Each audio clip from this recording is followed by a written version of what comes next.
என்னை தேடும் இறைவனே, உம்மை நாடி வருகிறேன். என்னை தேடும் இறைவனே, உம்மை நாடி வருகிறேன்.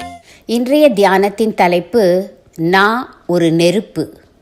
வாசிக்க வேண்டிய திருமறை பகுதி சங்கீதம் 34. நான் ஒரு நெருப்பு.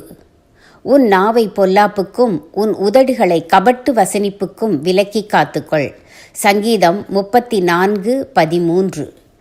ஒவ்வொருவருக்கும் தான் நல்லவர் என்ற எண்ணம் இருக்கிறது. அதனால் அவர்களுக்கு பிறரிடம் உள்ள சிறிய தவறுகள் மிக பெரியதாய் தோன்றுகின்றன. அந்த தவறுகள் இவர்களை பாதித்தாலும் பிறரிடம் சொல்ல வேண்டியவை என்று நினைத்து கொள்கிறார்கள். பிறரை சந்திக்கும் போதெல்லாம் பேசுபொருள் மூன்றாவது நபரின் குற்றம் குறைகள்தான்.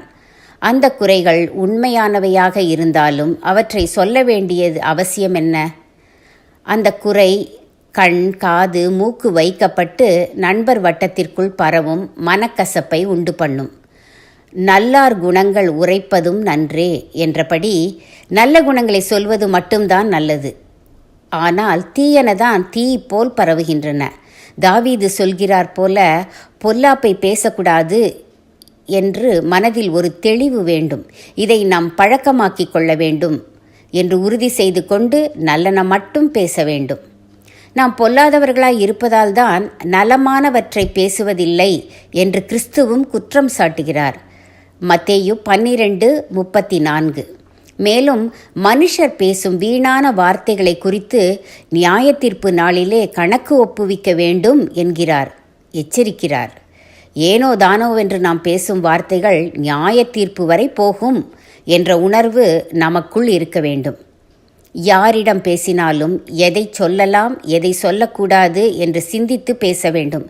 நினைத்ததையெல்லாம் பேசி கொட்டிவிடும் வாயாடிகளாய் இருக்கக்கூடாது.